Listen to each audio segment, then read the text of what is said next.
Good evening and welcome to the QTV News at 10 p.m.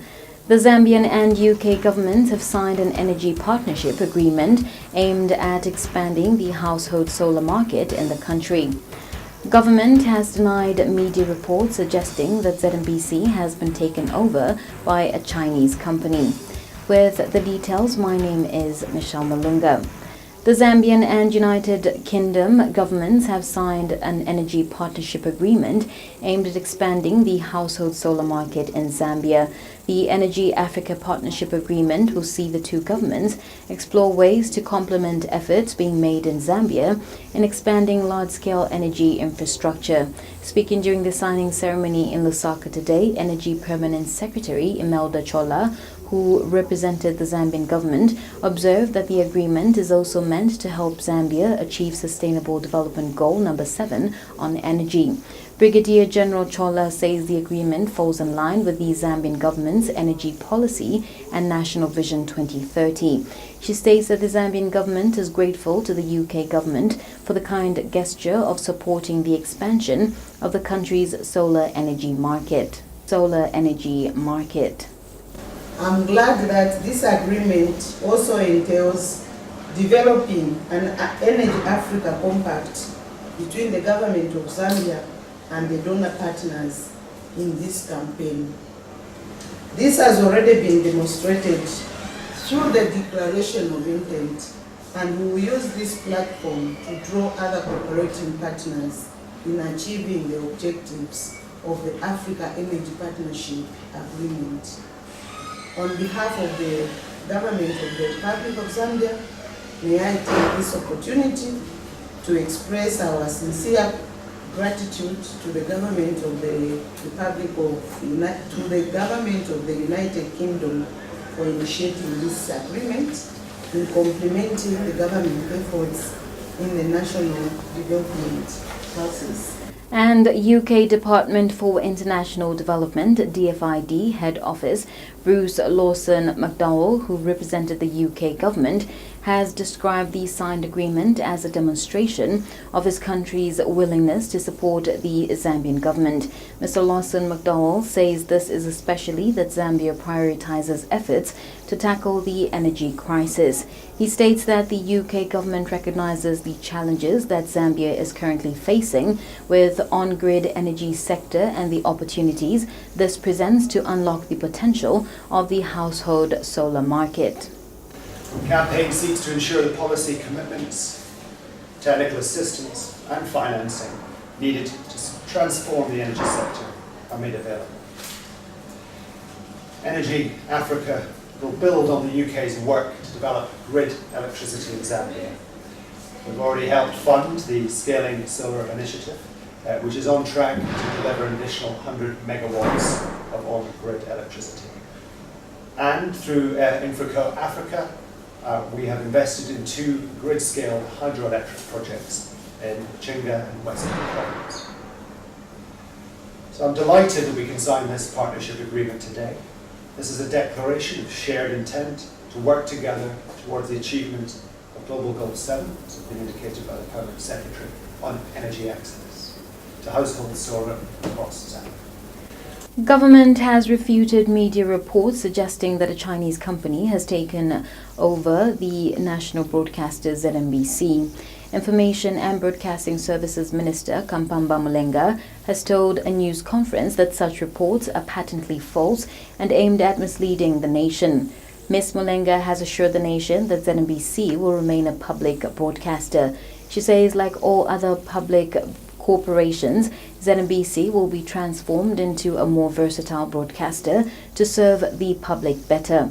Ms. Mulenga notes that the people have complained of the poor quality of content on ZNBC and that as minister in charge, she will pay attention to the transformation of ZNBC to ensure quality is significantly improved within the shortest possible time.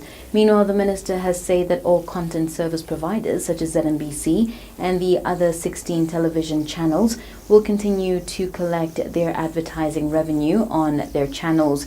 She explains that TV channels like ZNBC, Prime TV, QTV, CBC, Revelation TV, Camnet TV, City TV, ABN, Kwese TV, TBN, Live TV, Hope TV, and France 24 will attest that they are already benefiting from carriage on the public distribution facilities.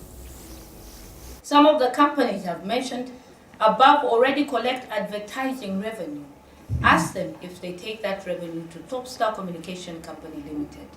That revenue, like all the advertising revenue that ZNBC will collect, will be for the benefit of ZNBC itself.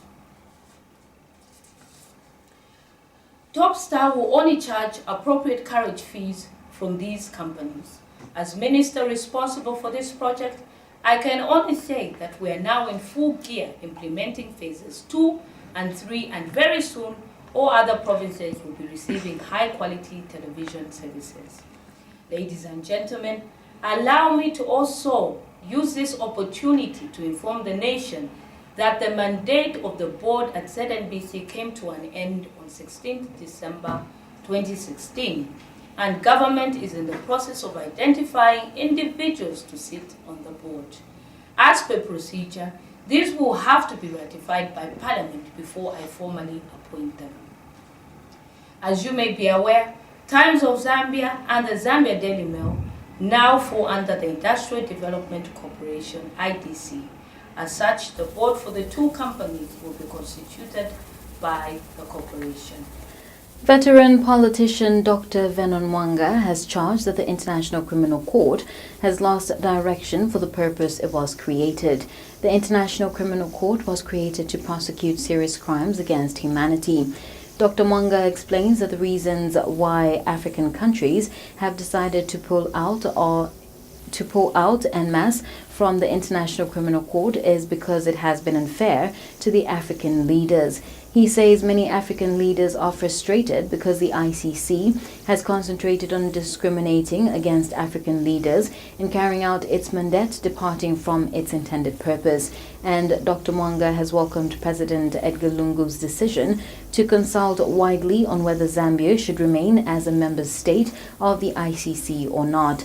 Dr. Mwanga says it is prudent that the head of state consults before making a final decision.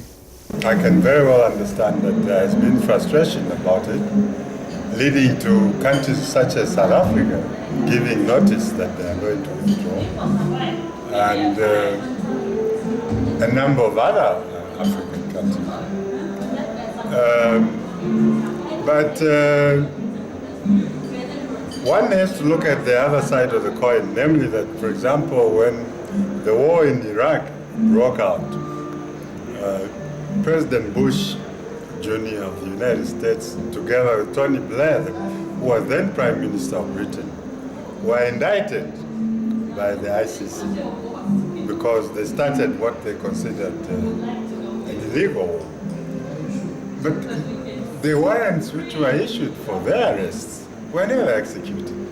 Granted that the United States is not part of the Rome treaties of the ICC, but Britain is. And no one made a big issue out of it. But when it comes to African leaders, whether it's Bashir of the Sudan, whether it is another leader, they want to pursue these warrants of arrest with utmost vigor against them. Meanwhile, government has been cautioned against entertaining the idea of withdrawing Zambia's membership from the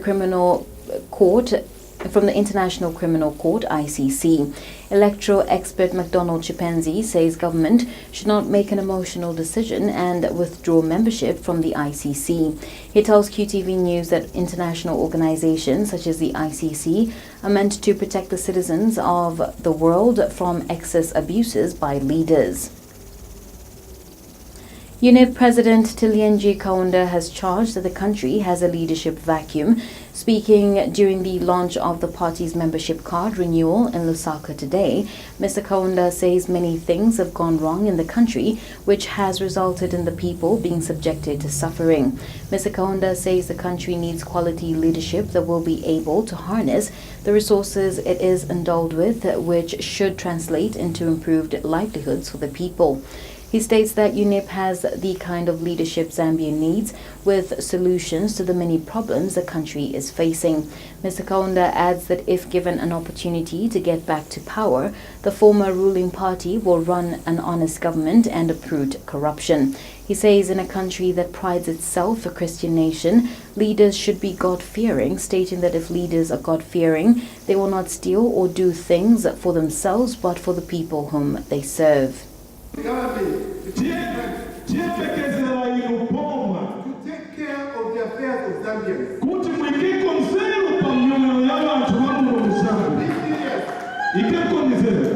We want education, we want agriculture, we want jobs.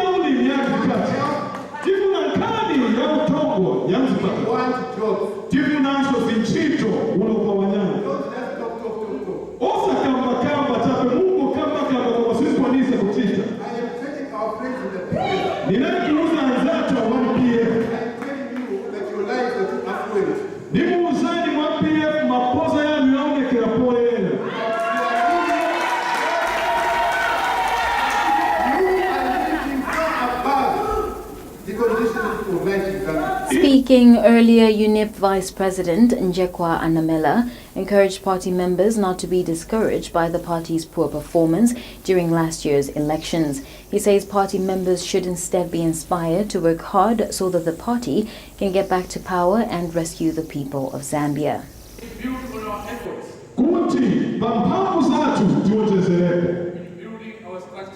Bakumanga mabranchi yatu, bakumanga mawadi yatu, bakumanga makonstituency yatu na madistrict na maprovince. Recruiting more members.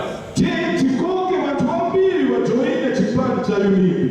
In ensuring that we have genuine leaders, honest leaders in our ranks. Kuti chikale na kuna sokoleni wakupirika, wakale na mipando muusokoleni mchipani cha UNIP. We must reflect on these matters. We must sustain our loyalty. The Civil Society for Poverty Reduction CSPR says the planned forensic audit of all mining firms by the Zambia Revenue Authority is long overdue. CSPR Executive Director Patrick Nshindano says the audit of mining should be done with utmost urgency before the mining firms cover their tracks. Mr. Nshindano says it is a well-known fact that aggressive tax planning is very rampant in the country and in the mining sector in particular. He says it will be in the nation's best interest to also beef up the team that will be undertaking this assignment with international tax experts such as the Tax Inspectors Without Borders, given that Zambia's capacity, despite the progress made in the recent past, remains limited to be able to adequately monitor and audit the mines. Mr. Nshindano notes that one of the reasons why Zambia has continuously been accused of policy inconsistencies, especially in the mining sector, is because of the aggressive tax planning. He says paying a fair share of taxes and royalties is essential for the mining sector to have a developmental impact. The CSPR Executive Director has also recommended that mining firms should also be classified under national assets of national interest so as to provide jurisdiction to the Auditor General's Office to conduct audits to an annual basis. This process therefore sets a good base for the government to establish what is prevailing in the sector and how best to tax it for a win-win position. Paying a fair share of taxes and royalties is essential for mining to have a developmental impact on the country. Companies that fail to publicly declare their profits, disregard arm's length transfer pricing rules, abuse international tax laws to shift profits to low tax jurisdictions, undermine development by robbing the country of much needed revenue for the provision of essential services such as health, education, and most importantly, the eradication of poverty. Further to this, as CSPR, we recommend that the national mining firms should also be classified under national assets of national interest, so as to provide jurisdiction to the Auditor General's Office to conduct audits on an annual basis. We believe that resource distribution is a critical component of tackling the country's poverty challenges and ending the high inequality levels. This process Government has reiterated its commitment to creating 1 million jobs in the next 5 years. Cabinet Office Permanent Secretary for Private Sector Development, Industrialization and Job Creation, Mushuma Mulenga, says it is possible to create 1 million jobs if only stakeholders work hand in hand with government.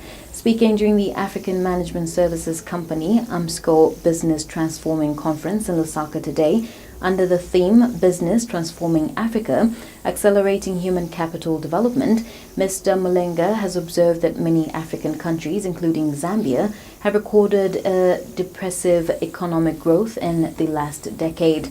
He says this has resulted in many youths becoming jobless, stressing the need for all stakeholders and private investors in the country to work together in order to meet the target of creating 1 million jobs in the next 5 years. And Mr. Mulenga says the AMSCO conference is a clear indication that relations between government and the private sector remain strong and are focused on a common goal of improving and ultimately raising the living standards of the Zambians.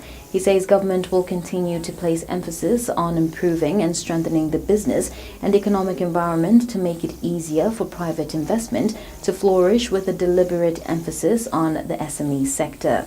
The government has been implementing investment climate reforms with the objective of creating an investment climate that is competitive, transparent, efficient, business-friendly, and attracts both local and foreign investment. The government has also recognized that one of the key success factors for achieving the job creation agenda will be the active participation of the private sector. And I know that there are a lot of our colleagues from the private sector. And I think the managing director of AMSCO has given what I would call a very powerful message in terms of the contribution of the private sector and SMEs in particular. I think for me, like I've indicated, it was a very strong message, because in most cases we don't argue with figures, and I think what we were given there were very good figures that show exactly the contribution of the private sector and SMEs in particular. As I was saying, the active participation of the private sector and the promotion of private sector job creation initiatives is what will be one of the key success factors if we are to create the 1 million jobs. And speaking at the same event, AMSCO Chief Executive Officer Paul Malherbe noted that the private sector is key in creating jobs for the youths, as it generates 70% of Africa's output. Venture a guess as to that number. Remember, FDI was 248 billion. Sorry, 284 billion. So the amount that was lost to poor governance, graft, fraud, and so forth, in that same period was 540 billion. So, if we stop stealing from ourselves as a continent, we won't need any foreign direct investment. So, let me get off that tangent for a moment. So, why are we involved in this from an AMSCO perspective? We believe that these constraints and these disablers could all be eradicated if you have well-run businesses, we have well-governed countries, and we have full participation in economic activity at all levels of the economy. And that's why, ladies and gentlemen, we have a conference like this today, and this is why we invite you to participate in the conversations with us. The opposition Zambians for Empowerment and Development, ZED, says having strong institutions of governance is what will win the country the fight against corruption. ZED President Frederick Mutesa says that if the fight against corruption is to be fought effectively and won, upright men and women must be appointed to such institutions. Dr. Mutesa notes that this is besides the country inculcating values in young people that corruption does not pay. In an interview with QTV News, Dr. Mutesa says President Edgar Lungu's statement that he finds it difficult to work with corrupt people is half the corruption battle won. Dr. Mtesa states that the next step is bringing the culprits of corruption to book after thorough investigation and following the due course of the law. He says people thinking President Lungu is giving lip service to corruption should take cognizance that for him to act, he must have concrete evidence. The fight against corruption, to be effective, for it to be effective, must be based on building strong institutions, ensuring that upright men and women man those institutions, and being very clear with regard to the laws against corruption, and inculcating values in young people that corruption does not pay, that when we uphold the rule of law, we are all better off as a society. So this is an ongoing process, because the corrupt would want to continue with the status quo because they enjoy benefits from weak laws, weak institutions, morally inept public officials. The Lusaka Fire Brigade has instituted investigations into the cause of the fire that destroyed property worth thousands of kwacha yesterday belonging to the Bible Society of Zambia. Bible Society of Zambia President Edwin Zulu has disclosed at a media briefing that it has, however, been established that the fire started from one of the shops rented out by the society. Professor Zulu notes that the damage to the property is extensive and it will take about 1 or 2 weeks to determine the extent of the damage to the building. He says the society's Bibles were not, on the other hand, burnt, except for the section of the warehouse roof where the Bibles were stocked, which was blown off. Professor Zulu has told journalists that documents and office equipment remain intact, but that the building itself has incurred cracks and cannot therefore remain in use. He says to this effect, the Bible Society of Zambia has, for the time being, relocated to Justo Mwale University premises in Chamba Valley area.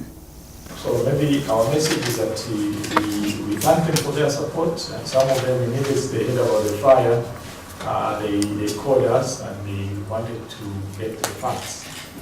So we thank them and we hope that they continue to support the Bible Society through membership and other supports that we are getting from them.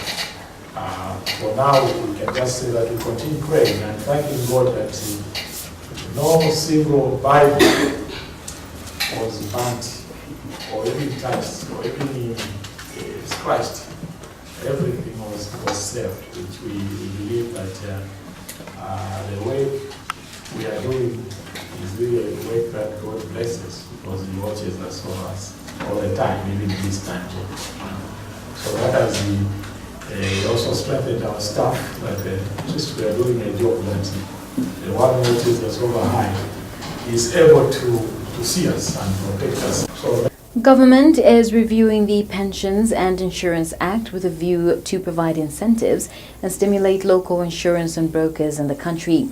Ministry of Finance Permanent Secretary Mukuli Chikuba says the review of the Pensions and Insurance Act will soon be completed before it is taken to Parliament for amendment.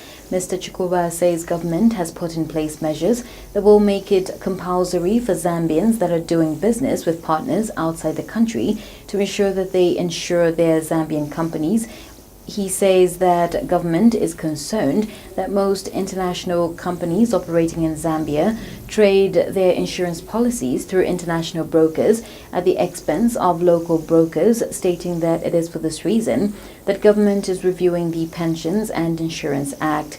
He states that insurance brokering in any country is a multi-billion industry because both customers and insurance companies depend on the expertise and efficiency of the insurance brokers. Speaking in Lusaka last evening during the launch of the Insizwe Private Brokers Limited, Mr. Chikuba has since implored both international and local organizations to consider extending their insurance inquiries to Insizwe and many other local brokers so that the competition field among insurance brokers is leveled.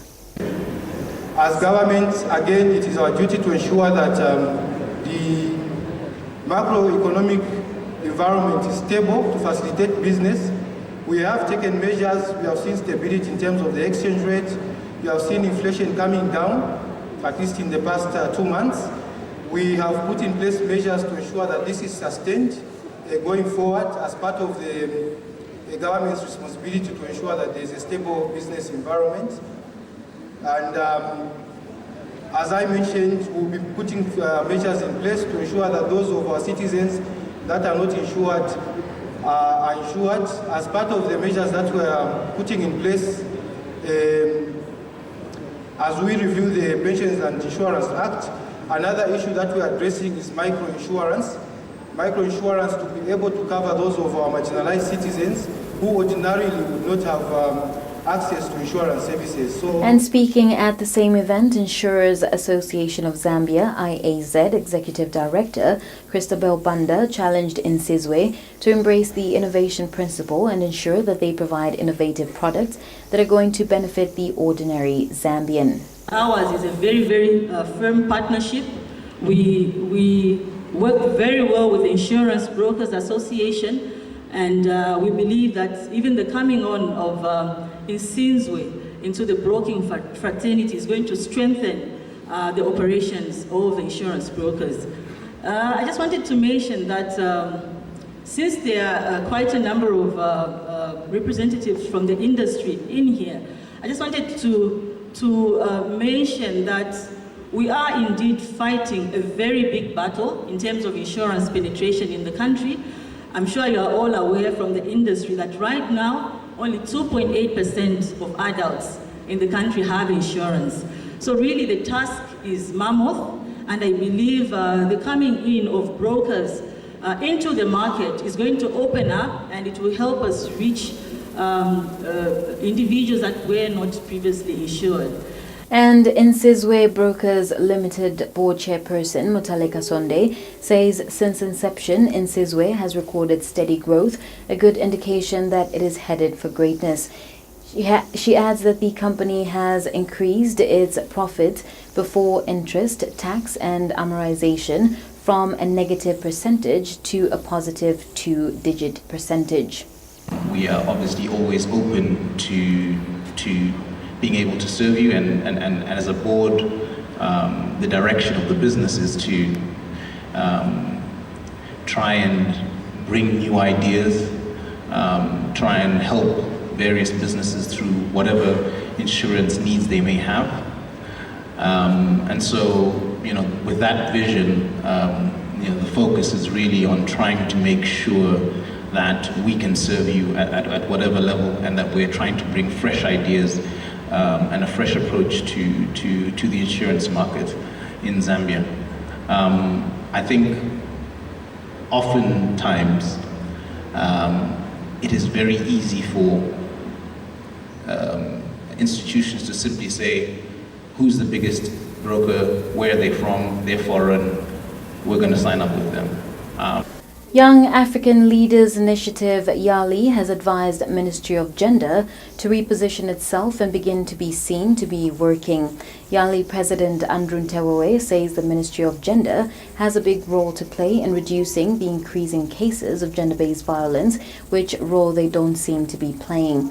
He says it is unacceptable that violence, especially gender-based violence involving young people, has continued to increase. Mr. Ntewewe says it is worrying that young people who are expected to contribute to the well-being of the nation are engaging in various forms of violence.